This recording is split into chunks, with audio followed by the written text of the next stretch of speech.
That's the goal!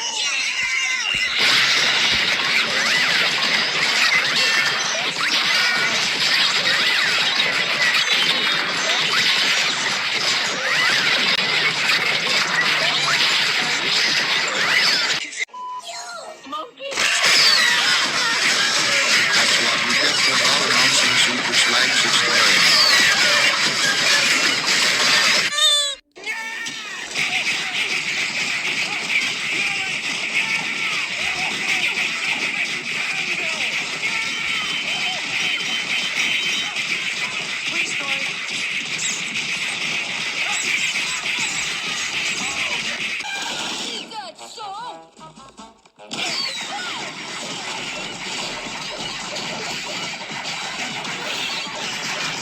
I built you.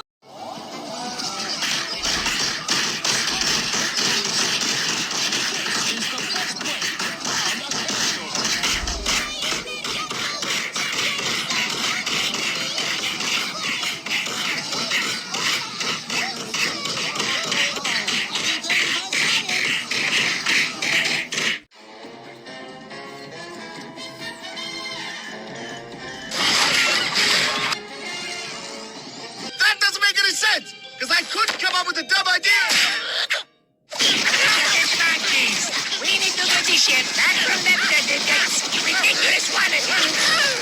Boy, don't we have what comes out of chickens on our faces?